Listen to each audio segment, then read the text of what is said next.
Welcome everybody. So my name is Kristen Hayward. I know many of you. I am the convener of Voices of Ku-ring-gai, a new community group that we founded only a few short months ago. So there are people on the committee, if you can just raise your hands, our committee members, you can see, and come and talk to us about this afterwards.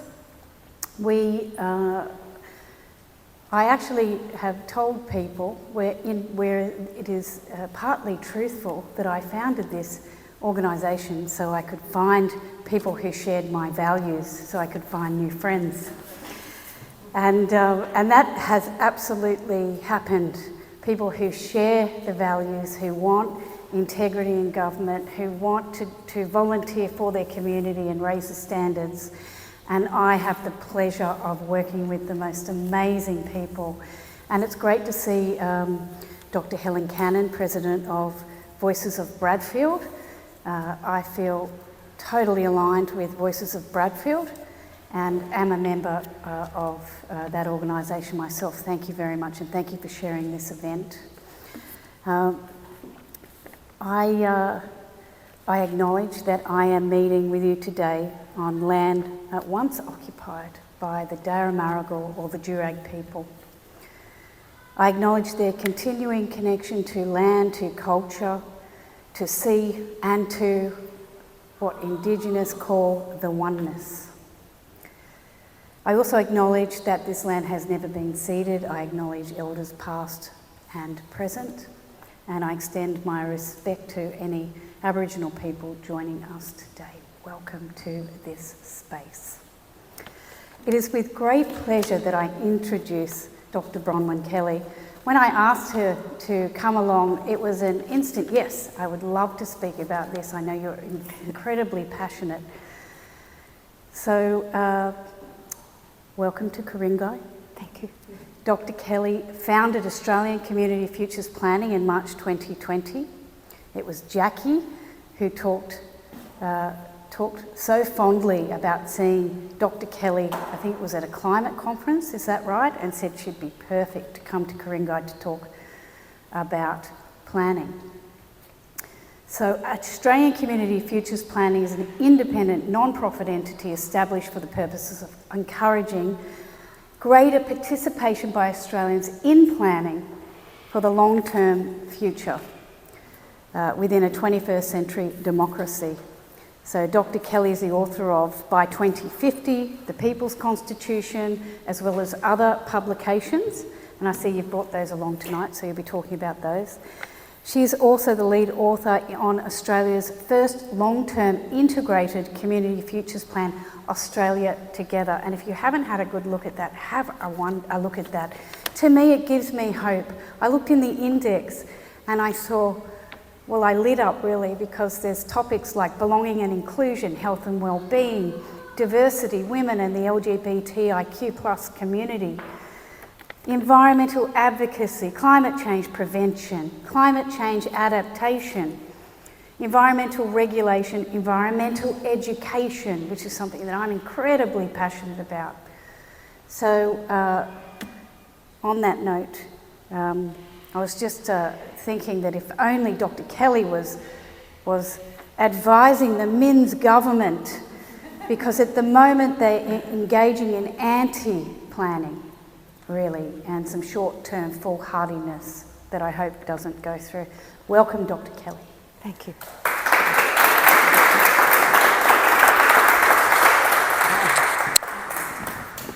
Look, thank you so much for having me. Knowing our viewing time is so short, I thought I would give you the heads up that I have prepared a speech because I'm terrible at speaking off the cuff, and I find the most efficient way is to simply write it out and just deliver it.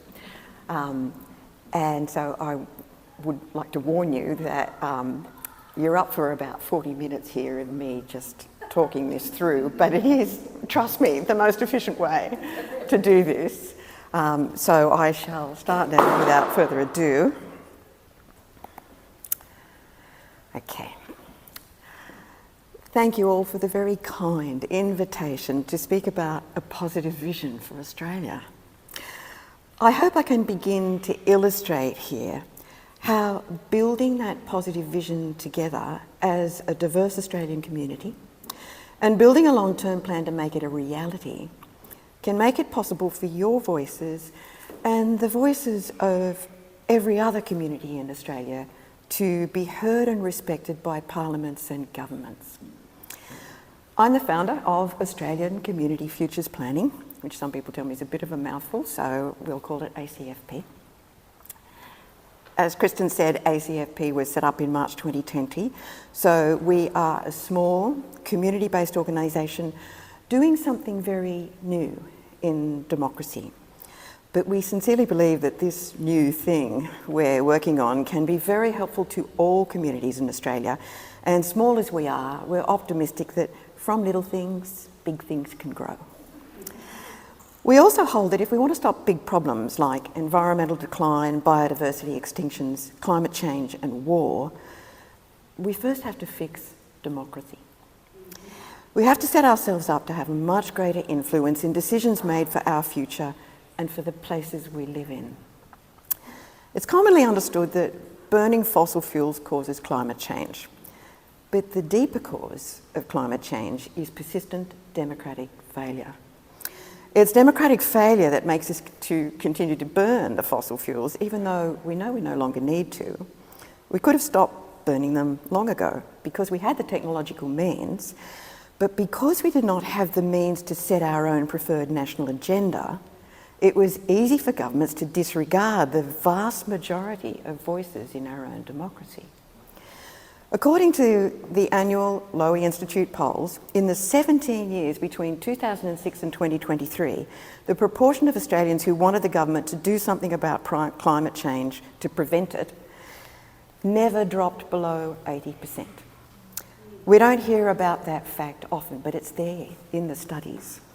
As early as 2006, over 90% wanted the issue to be addressed, with approximately 70% of that group wanting something done immediately, even if this involves significant costs. This indicates strongly that the vast majority of Australians wanted the country to get started early on heading off the problem of climate change. And in the years since 2017, the same proportion, 90% on average, have responded that steps need to be taken to deal with the threat. But they're not being taken, because our democracy isn't set up to help us take those steps.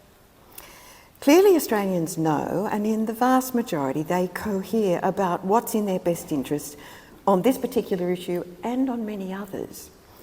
It's just that they can't make that coherent voice heard until now. When I said ACFP is doing something new, I meant that we're working to develop a means by which Australians can make their diverse voices heard as a coherent nation. Our purpose at ACFP is to increase the influence of the people of Australia in decisions made about them, their country, their nation and their future. To that end, ACFP has been concentrating on practical ways of helping Australians to specify what they want their governments to commit to. We're developing easy-to-use tools to help them use their democracy to its fullest for the public good and the national benefit.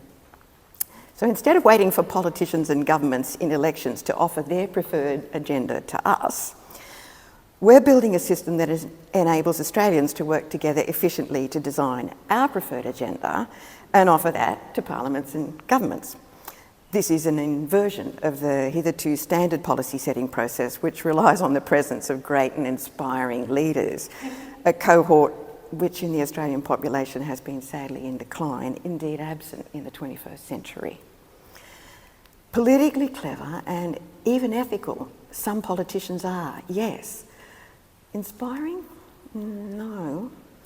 And certainly none have demonstrated that they're attuned to the deeper aspirations that might be expressed by Australians for their future in an agenda that would increase our confidence that we and anyone we love who will live on after us can still all live safely on a sustainable planet with the levels of well-being and security that are necessary for a decent quality of life, by which I mean a quality of life that makes each of us feel life is worth living.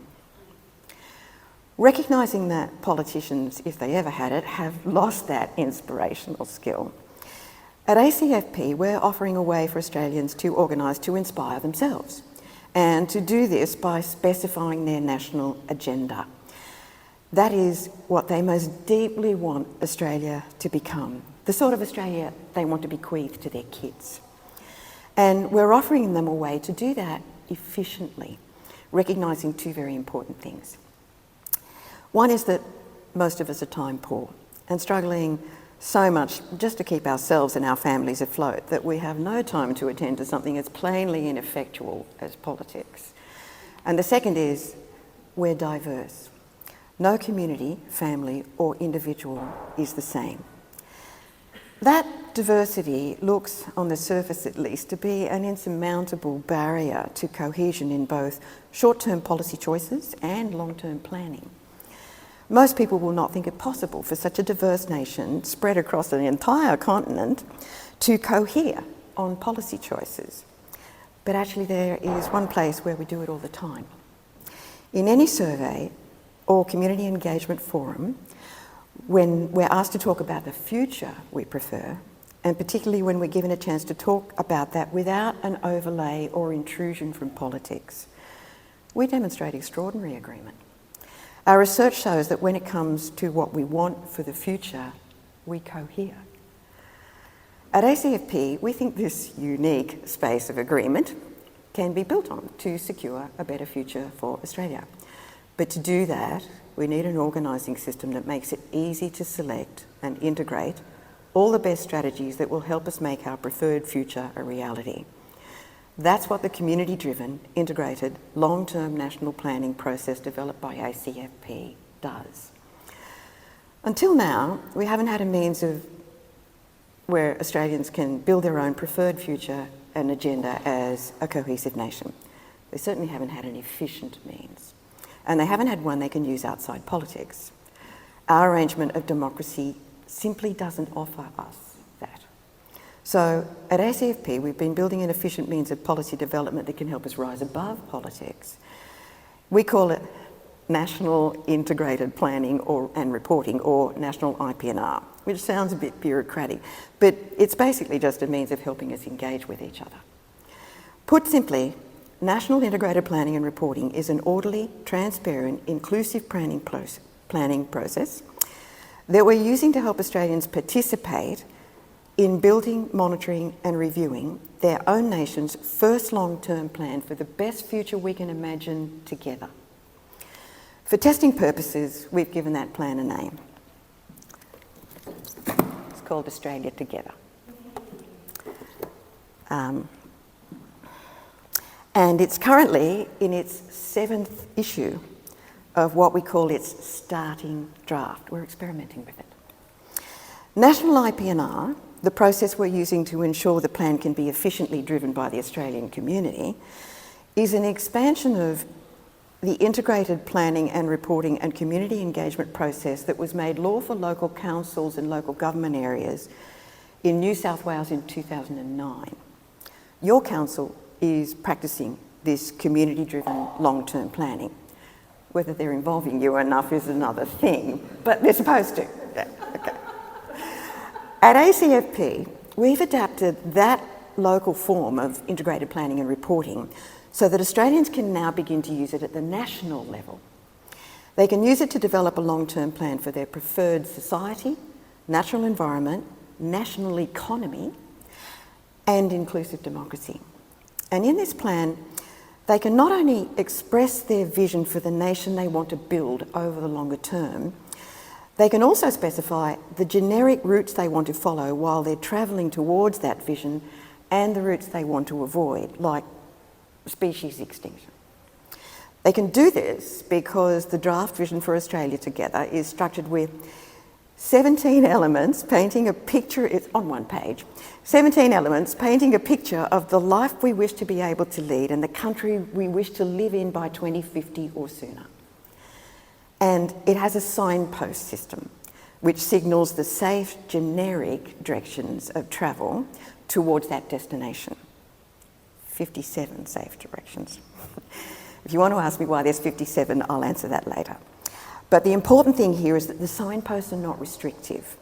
They simply help us keep in mind what we want to be and to become as we travel towards fulfilment of the vision by 2050 or sooner. It's a long journey, so the signposts help prevent Australia losing its way or straying into too much risk.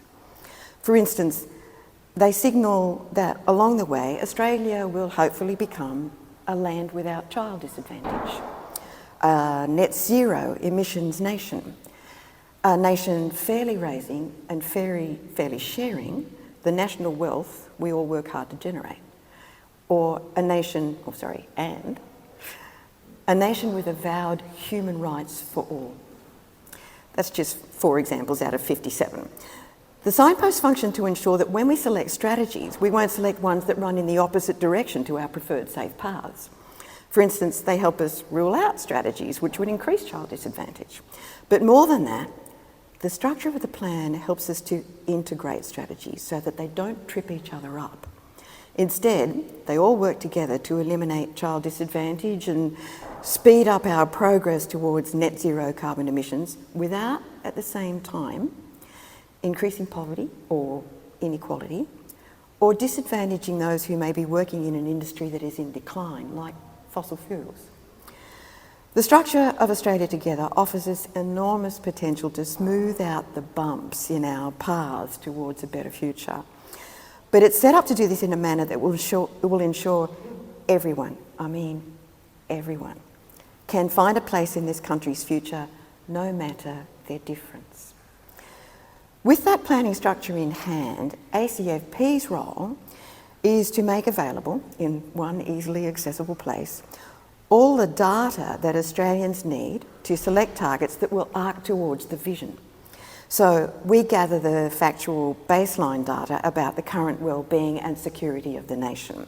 That is, we've created the Australia Together National Wellbeing Index. This is an index for measuring our wellbeing and security that is much wider and more reflective of our nation than has ever been put together before.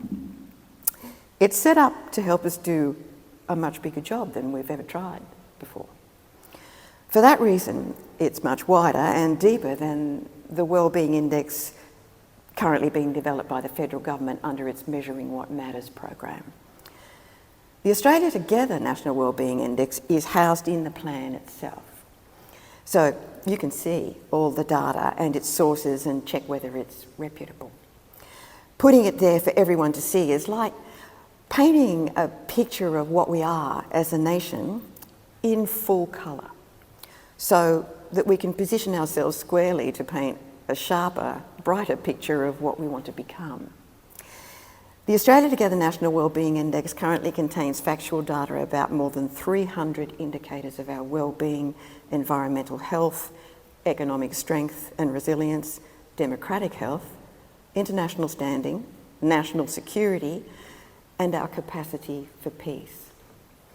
And for each one of those 300 plus indicators, it includes targets that we already know will need to be met as a minimum if we're to realise the vision by 2050 or sooner.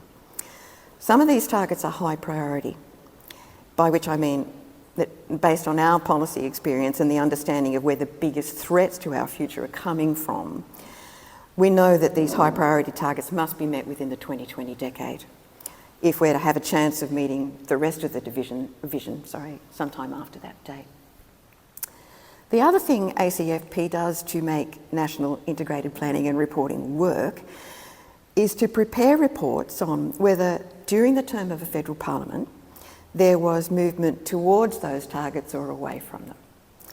These reports are evidence-based, and you can see all the data underpinning them on the ACFP website with summary reports in video format. At the end of an elected federal parliament's period of office, all this evidence is assembled in what we call an end-of-term report. Here's the one for the...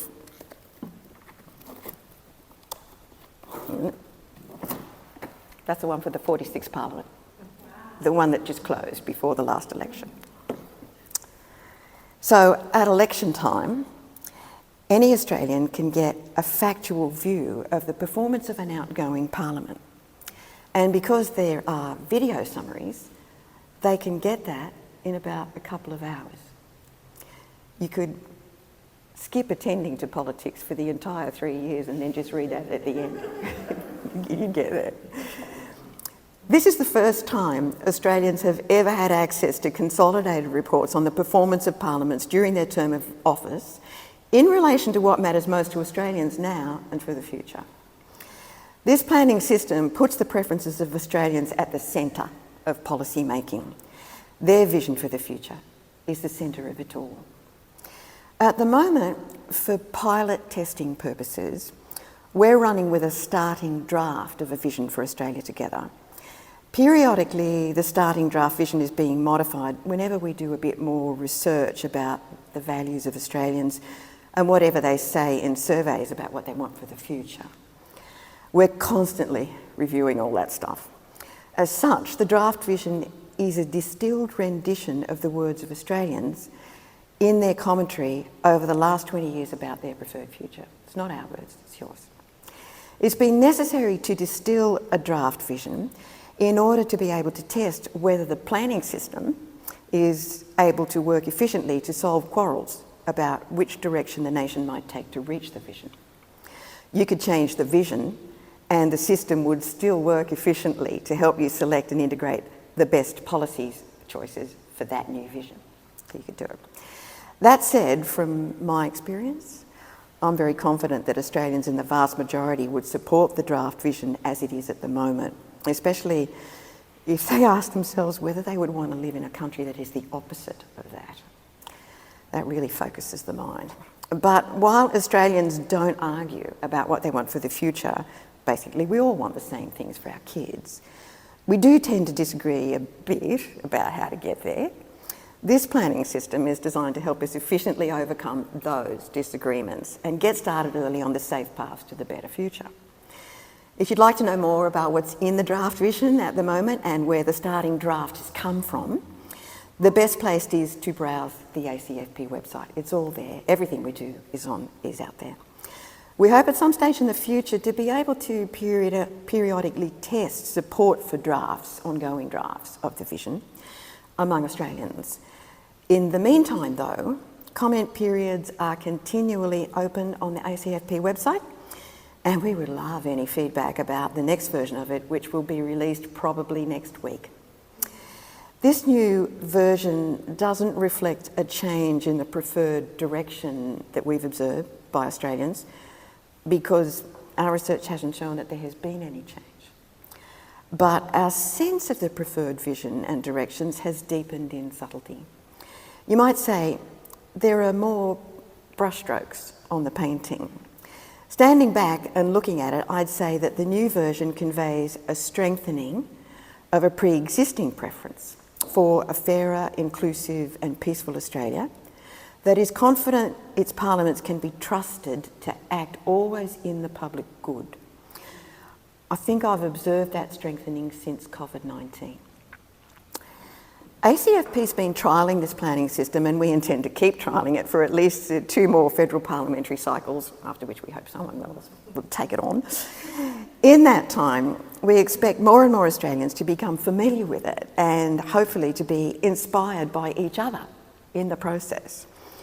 We also hope to drag more political candidates into understanding and supporting the agenda that's being built there by Australians using this inclusive planning process.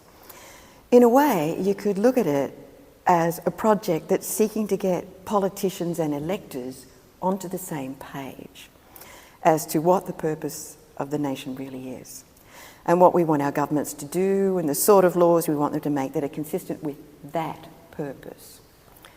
So far, the process of trialling national IPNR hasn't fallen over, by which I mean the pilot testing indicates that it is efficient and it doesn't extinguish diversity. It doesn't exclude people from participation and recognition. It doesn't exclude them from the possibility of finding a place in this country as the diverse individuals that they are. Instead, it capitalises on the diversity of the whole nation. And by doing that, we think it will help turbocharge our progress towards a sustainable future including by doing things like stopping extinctions, and particularly by strengthening the economy, making it an economy which is designed to serve the people, not the other way around. Without a plan like Australia Together, we're more than likely to slip into destruction of everything we each hold dear about living here. With it, we're giving ourselves a chance to rise above politics and the short-term agendas that are creating ecological and economic crises for us. To explain a little bit more about why we're convinced of that, I should explain I have a background of 30 years of senior management in state and local government. So I'm very familiar with how the community of Australia is necessarily partitioned in by our electoral system into small geographical groups, every one of which is different. But in my experience as a director of a local council in New South Wales, it concerned me to see how the efforts of a cohesive local community to build plans for their preferred future could be so easily defeated by the failure to plan at higher levels of government. State governments give the nod to planning, but mainly in the form of land use plans, like the current plans for housing development in Ku-ring-gai that you're dealing with at the moment. They don't do forward-thinking plans about a preferred society or a better governance system. And in the federal government, planning's basically non-existent. As such, everything good you can come up with in local community planning can be and is being easily undone or negated in its beneficial effects by state and particularly by federal governments. No politician likes to plan, lest they be held to account. Dragging them into it will not be easy. Indeed, it's become de rigueur for political parties to evacuate policies from their agendas. Some political parties are now almost a policy-free zone. Policy agendas for Australia's two major parties of government now contain little more than hollow targets for which they can easily evade accountability, and short-term promises which are designed almost exclusively for the purpose of getting them re-elected today rather than the purpose of caring for all Australians tomorrow. They also thrive on division. This is really wretched. Indeed, their project is to supplant the voices of Australians with their own much narrower slogans and sectional agendas. Their success in attaining office depends on their ability to divide the electorate so that it cannot think as a united community. I've worked closely with all manner of politicians for over 30 years, and there are some very good people there. But most of them, on most days, I'm going to say something hard here, most of them, on most days, do not trust or respect Australians, frequently preferring, when behind closed doors, to characterise them as irrational, these are quoted words, insatiable, selfish, and too stupid to know what's in their own best interests, and certainly too stupid to select the party best placed to serve their interests. I think Australians in the main have sensed the growth of this disrespect for us, for those who elect them. It's at least part of the reason for the decline in trust for politicians, governments, parliaments, and the like shown in surveys throughout the 21st century. But if we are to bridge a trust gap between the people and those they elect, this loss of trust has to be understood as mutual. It's a problem that everyone is party to. They don't respect us and we don't respect them. It's imperative that we overcome that mutual distrust because disrespect on both sides is killing us. It's causing us to have a completely unproductive relationship with those we elect. And because of that, we're going away from the future we want, not towards it, as the last end of term report very clearly shows. To overcome that, we need to learn how to specify what I call terms of trust that we can offer to those seeking office, and we need parliaments with diverse members that are willing to respect those terms of trust and use them as a means of working together for good policy development and lawmaking. Australia Together can form part of those terms of trust, but only part. At the moment, we're witnessing an expansion of the diversity of our parliaments, including more women, more Indigenous people, more candidates from other minorities, and more independents and minor parties. But even with the best intentions, the individual members of our parliaments, once elected, can't work together easily, if at all, because they aren't working to any agreed agenda, a national agenda, and we haven't given them any terms about what we're trusting them with and what limits there must be to their power while they're in office. We're not telling them what will breach our trust. As such, we don't have enough control yet over what constitutes for us a good law and policy and what constitutes a bad law and an abuse of power. To get that sort of control, we need a new constitution. But we also need to add something into our process of elections that will make our current system of representative government work more responsibly and democratically in our favour. I'll talk more about a new constitution in a minute, but for now I'd just like to look at what, with your permission, I'd like to look at what we can do to re-gear our election cycles to make representative government operate more democratically and more faithfully in the service of the public good. Currently, we run our elections in a nonsensical way. We elect members of parliaments and hope that they will act in the national interest and for the public good. Okay. But we are the nation. We are the public. And so far, we haven't said what our national interest or the public good is. Why we should expect in this arrangement that things will turn out as we wish is a mystery. There's no logic to it. We might not be the irrational beings that most politicians probably believe we are, but our election system is irrational. What we need to recognise is that elections that are run in the absence of an agreed understanding of the public good, the national interest, and our preferred national project for the future do not a democracy make. They certainly do not make for a democracy of political equals, nor do they make for responsible government, because nobody knows what they're supposed to be responsible for. Forms of democracy which force us to elect people who can then make any laws and policies they like, unrestrained by the will and rights of the people who elect them, are mere shadows of the inclusive democracy we will need if we want to really save the planet and ourselves from existential threats like climate change, war, ecocide, and even genocide. If we really want to make governments responsible and accountable, in all fairness to them, we have to specify what they're to be accountable for. We can't just keep abrogating our responsibility for that and continue to give them carte blanche to do whatever they like, because a lot of the time it isn't what most Australians like. So at ACFP, we're building these tools that can help Australians replace the carte blanche with a safe program for the nation's future, or what we would call the national project. Australia Together is one way, and probably the most efficient and democratic way, of expressing that project. If we build it together, it will enable us for the first time to add something we need into the existing election cycle at the federal level, something which hopefully can stop them overturning all your good work in your local community. Before we elect governments, let's set out our preferred long-term national agenda.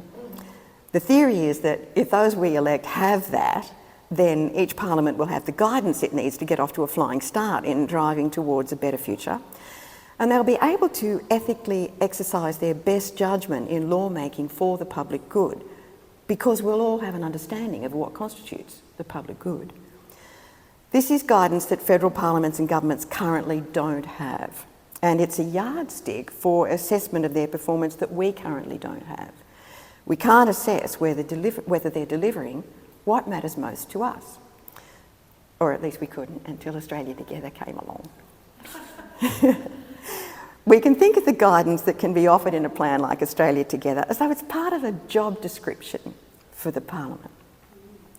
And when we think of it that way, we should be prompted to ask why we didn't do it sooner. Most of us who run modern businesses or even government departments wouldn't dream of running a competitive selection process to employ someone without a job description of some kind.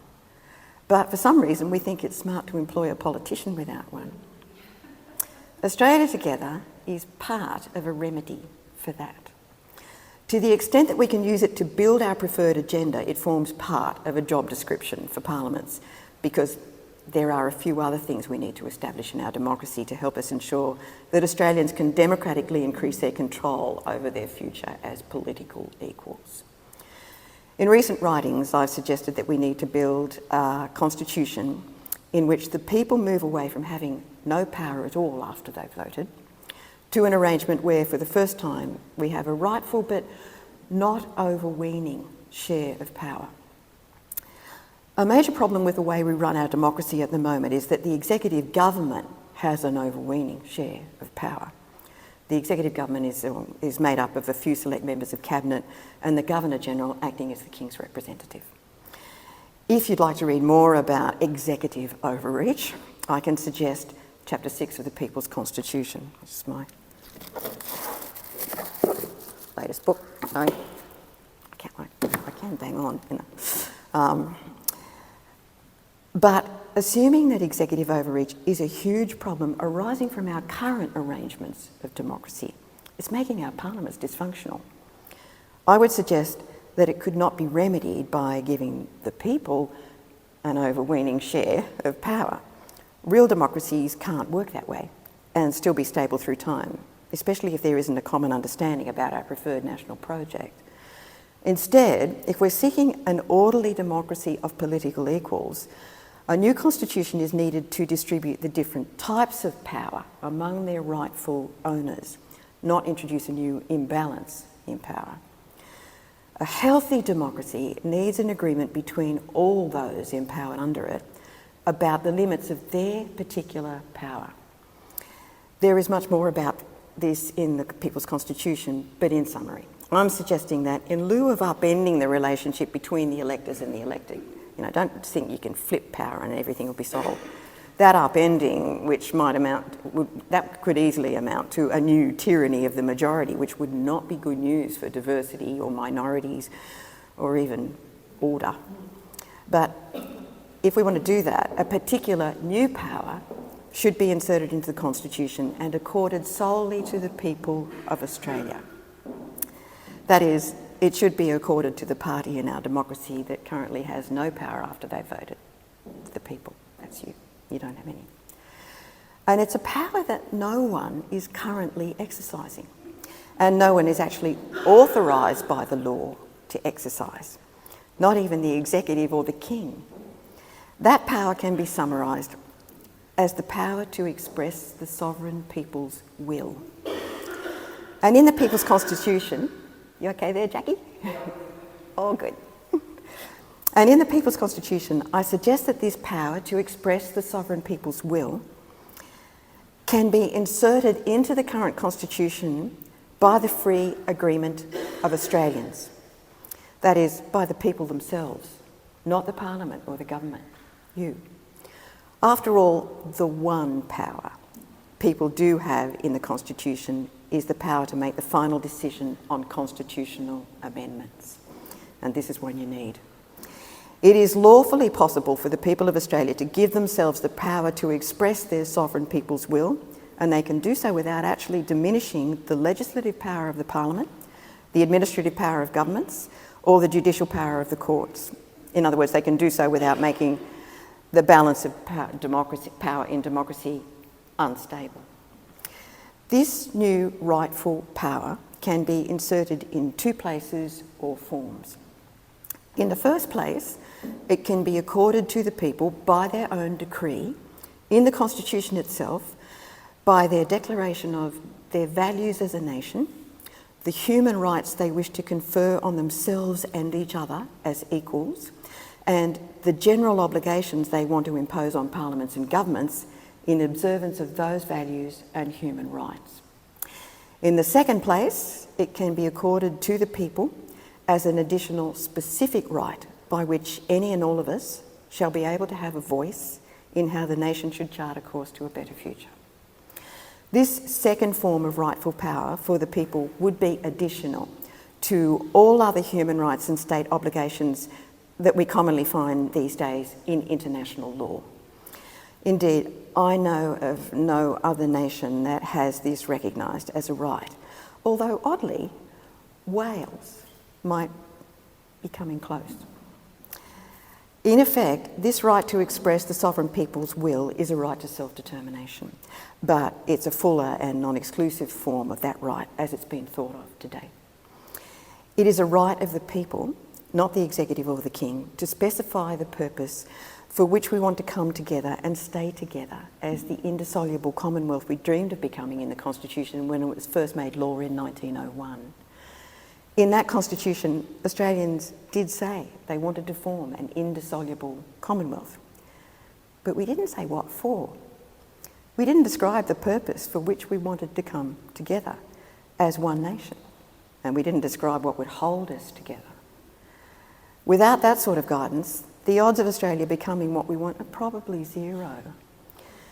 If we want a democracy that is capable of helping us become what we want to be, if we want one that is capable of saving our livelihoods and our natural environment and biodiversity, and more than that, if we want one that will help us build a future of well-being, security and peace for every living thing, I would assert that this is entirely feasible.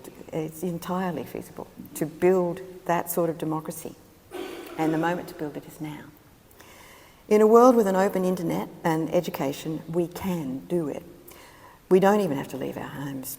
We can freely connect in a single space on the net as long as that space is fully open and organised well enough to allow us to work together within a framework that is genuinely democratic, but is also focused on keeping everyone's eyes firmly fixed on our preferred future, because that is where we come together and stay together, nowhere else. If we're going to overcome the trust gap, which we must do, we have to start from that space. If we're going to build the nation we want, we have to say what it is and inspire our governments to work with us to make it a reality. Leaving the job to them without telling them what the job is not an option. It's certainly not one that is fair to either ourselves or, for that matter, to anyone we elect. The best option by far is to give national integrated planning and reporting a go. We have the capacity, knowledge, tools, and all the generosity and wealth we need. We're not an irrational, insatiable, selfish and stupid community. Instead, when we look at the data about what we say about our deepest desires, it's for everyone to have an equal shot at the possibility of ongoing well-being and security. And it's for peace. It's for the things we want our children and grandchildren to have by 2050 or sooner. It's for the sort of things in the draft vision for Australia Together. If they or something like them add up to the best future we can imagine together, then at ACFP we hope to help Australians make them a reality.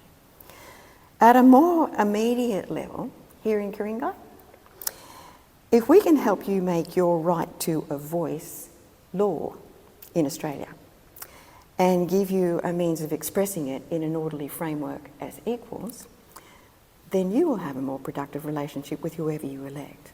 And you'll have the means of engaging with them to ensure that when they want to do something in your community that runs against that, you can engage more easily with them about how to sort it out in a manner that arcs towards your vision for a better future. Thank you.